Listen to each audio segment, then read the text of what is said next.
Funding for Schaefer-Ellis is provided by Squarespace, the sponsor of today's video. It's the all-in-one platform for entrepreneurs to create beautiful websites, engage with their audience, and sell anything from products to content to time. Hey, so you ever just look at the Breaking Bad cast and ask yourself, how the hell do none of them have an Oscar yet? I mean, they all uniformly killed it across the board. And you'd think being in one of the most acclaimed TV shows of all time and showing off your incredible acting chops there would translate into prestigious film roles that get Academy Award attention. However, none of these insanely talented performers have gotten a little gold statue yet. So that got me wondering, which of them is gonna get it first? This isn't me trying to determine which of them is the best actor overall. This is more so looking at the likelihood of one of them landing a prestigious role that they win an Oscar for, based on the trajectory of their career post Breaking Bad. I'm also intending for this to be a very short video to recover from how long my videos in the past few months have been, so we're not gonna spend a ton of time on this. Mainly because I think narrowing down our contenders is gonna be pretty simple. First of all, I'm only really looking at the leads of the series, and I think the starring roles listed on the Breaking Bad Wikipedia page are a great encapsulation of that. Right off the bat, I'm gonna go ahead and eliminate the entire family, that being Anna Gunn, who plays Skyler, Dean Norris, who plays Hank, Betsy Brandt, who plays Marie, and RJ Mitty, who plays Walter Jr. I hate to do this, they are all fantastic actors and they played their parts incredibly well. But if you look at their filmography, they haven't exactly starred or appeared in a lot of high-profile movies that would get much awards attention. The closest thing I could figure for any of the four of them that felt like an Oscar movie was Clint Eastwood's 2016 film Sully, starring Tom Hanks, which featured Anna Gunn in a supporting role. And even then, the movie just kinda looks like it would have been a major awards contender, just based on the director and lead actor. While in reality, it was only nominated for Best Sound Editing and nothing else. Anna Gunn's performance in this movie didn't really receive much attention, and out of the four, she is the only one to receive Emmy nominations and wins for her work on Breaking Bad. If anyone in the family would get an Oscar nomination, it's her. But unfortunately, it just doesn't seem very likely given the trajectory of her career post Breaking Bad. And I think that's a real shame. In general, I think the insanely undeserved backlash to her character may have dampened what could have been an incredibly prestigious career, considering how she gives one of the absolute best performances in the show. But alas, let's look at everyone else. Laura Fraser, who plays Lydia, also isn't really a contender since she's mostly stuck to TV and has no major award nominations for any of her roles. It is rather unfortunate that none of the women in Breaking Bad have really gotten much high-profile work. In fact, I'd argue that the most high-profile actress to work on the show is Kristen Ritter as Jane. But even if we want to consider her, she hasn't had a lot of high-profile film roles, and is mainly known for TV. With that said, she's gonna be in Sonic 3, and that's how she wins the Oscar, baby! Sonic sweep! Anyway though, we got the boys to look at. And out of everyone who remains, I think rather unfortunately, the least likely to be in Oscar contention is Aaron Paul. He was absolutely showered with award nominations for his work on Breaking Bad. He gives one of the best performances there by far. But in spite of some solid TV work since, shout out to my boy Todd Chavez, he hasn't really been in any prestigious films aside from El Camino, where he literally just played Jesse again. I feel like as amazing as he is, he hasn't really had the chance to show much range as an actor. Like, he's great as Jesse, but we don't really know if he can play a different sort of character yet. I believe he totally could if a director takes a chance on him, but unfortunately, his Oscar odds aren't very likely right now. Next up, I don't really see it happening for Jonathan Banks either. I feel like the closest he ever got was having a supporting role in the 2017 historical drama Mudbound. You might have seen a certain clip of him in this movie without knowing where it's from, but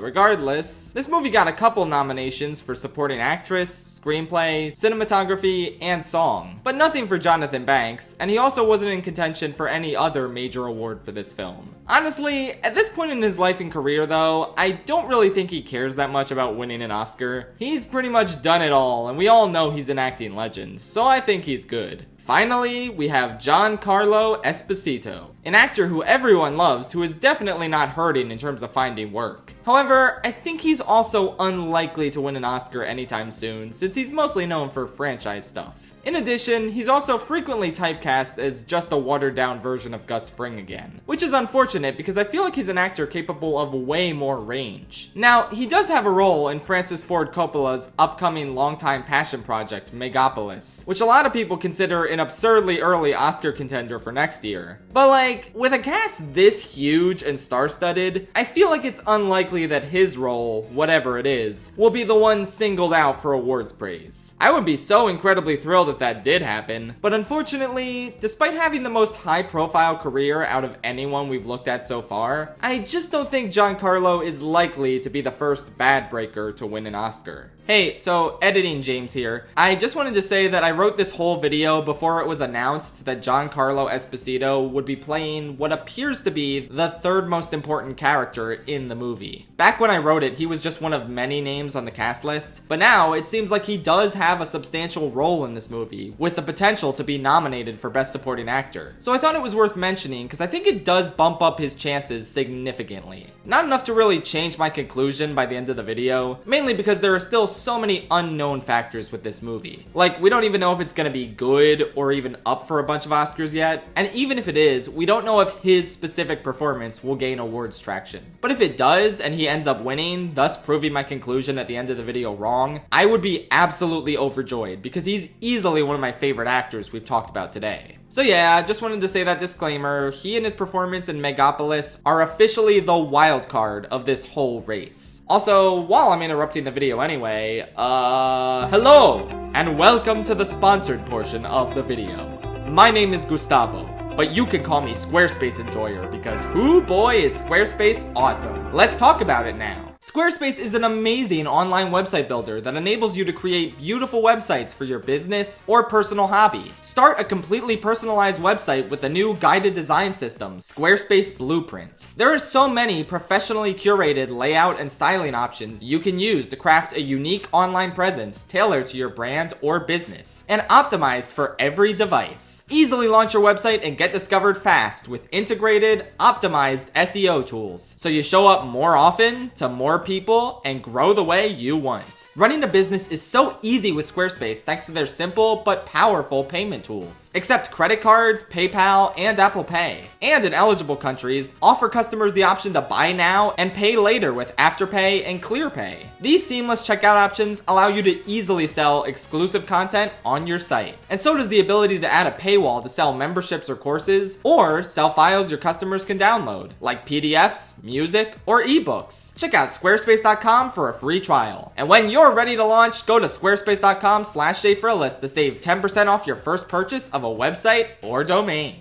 We've now arrived at our top contenders. Everyone else so far was pretty unlikely in my opinion, but the actors we got left are the reason I made this video in the first place. Let's start with Bob Odenkirk. Now, the reason I think he's a really strong contender is because he's had supporting roles in two recent Oscar-nominated films, Steven Spielberg's 2017 historical drama The Post, and Greta Gerwig's 2019 adaptation of Little Women. He admittedly wasn't in too much of Little Women, but he's basically like the third most important character in The Post. Watch my Spielberg ranking, I talk more about it there. So, if beloved and acclaimed directors like Gerwig and Steven fucking Spielberg are working with him, I think the door is wide open for another acclaimed director to swoop him up and have him give a performance that'll get awards attention. While actors like Aaron Paul or Giancarlo Esposito feel a bit pigeonholed in terms of the range of roles they get nowadays, I think the role of Saul Goodman has actually been more beneficial to Odenkirk's career than anything, and it's all thanks to Better Call Saul. He exhibits so much range portraying his different personas on that show, from Jimmy McGill to Saul Goodman to Gene Takovic. I think it's cemented him as a worthy dramatic leading man in the eyes of Hollywood. We can see that with his action film Nobody, which, while not an Oscar contender by any means, establishes that he can give a great leading performance as someone who isn't Saul Goodman. Because, through a huge chunk of Better Call Saul, he isn't really playing Saul Goodman. So I really do think it's a matter of time before he lands a role that ends up in serious Oscar contention. But can he win one before the main man himself, Bryan Cranston?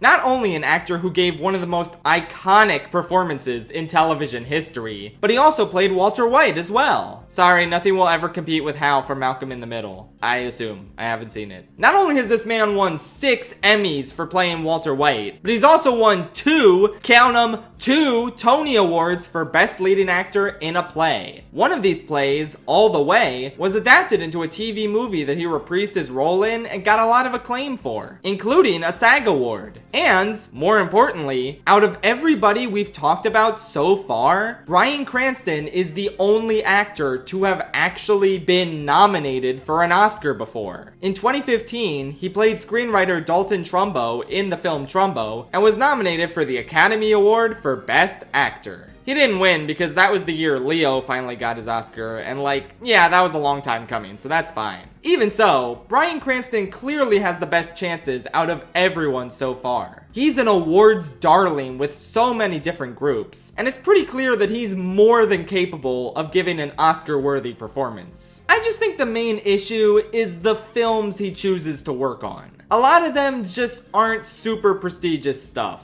like Argyle. Come on, man. He really just needs that shot in the arm performance similar to what Robert Downey Jr. got in Oppenheimer. Just a chance to prove to general audiences that he's more than just this one character people have known him as for years. Because that's another thing that might be holding Bryan Cranston back a bit in terms of prestigious film roles. A lot of people look at him and still think Walter White. Hell, that's what my mind immediately defaults to. And as a result, it might be hard for him to really find these sort of roles because of this association people have with him. Don't get me wrong, he's in some good movies. Like, he's working his way into Wes Anderson's regular ensemble, and that's awesome. But he just needs a role that'll command awards attention. All the dominoes are lined up for him to win an Oscar. Somebody please just cast him in a role that'll knock them all down. So ultimately, while Bob Odenkirk is giving him a decent run for his money, I think it's impossible to deny, based on his wealth of accolades at other ceremonies, that Bryan Cranston is the most likely Breaking Bad actor to win an Oscar. Why is there so much time in the video left?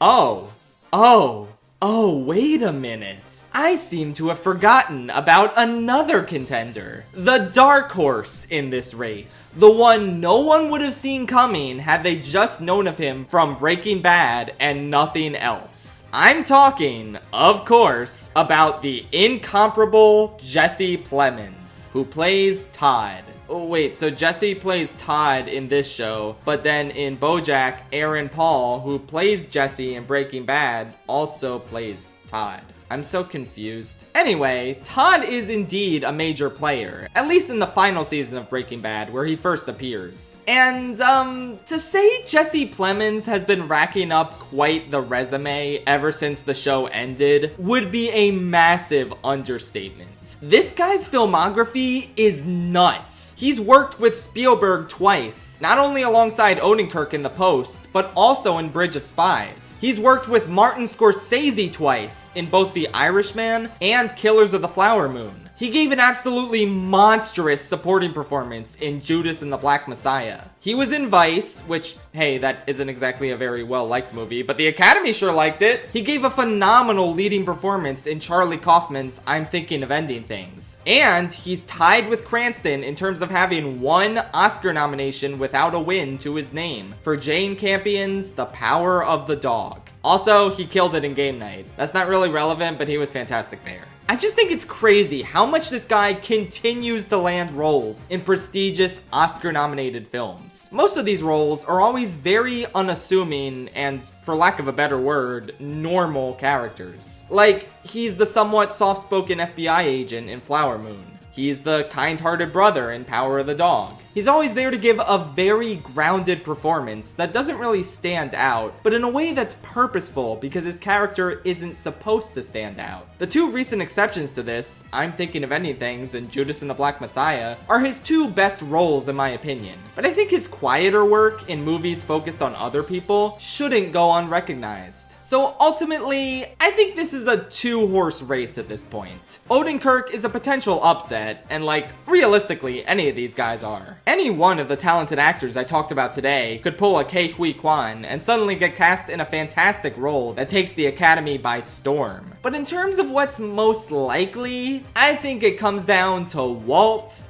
and Todd. Bryan Cranston and Jesse Plemons. Who's it gonna be? It's a really tough one. On the other hand, Cranston is a much more iconic actor, and he has an absurdly large stash of awards from other groups like the Emmys and the Tonys. Plemons may be working with some of the most acclaimed living directors, but the roles he plays in their films are more of an always the bridesmaid, never the bride situation. He doesn't have a single major acting award to his name, aside from a Critics' Choice Award for the TV show Fargo. He racked up a lot of nominations for Power of the Dog, including his first Oscar nom, but he didn't win anything.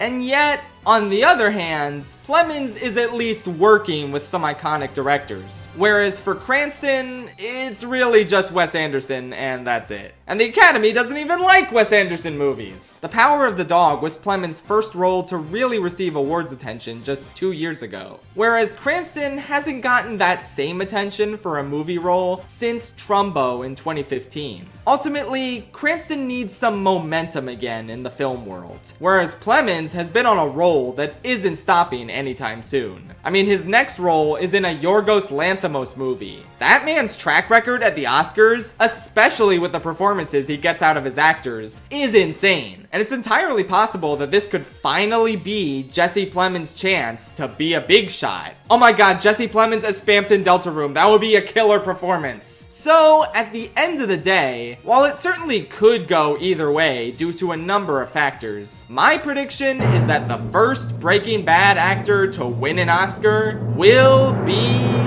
Jesse Plemons. His filmography in just the last 5 years alone is too strong to ignore. And it just seems like a matter of time before he's given a meaty enough supporting role to take it. Whereas with Bryan Cranston, it feels like nothing is currently on the horizon for him to win an Oscar with.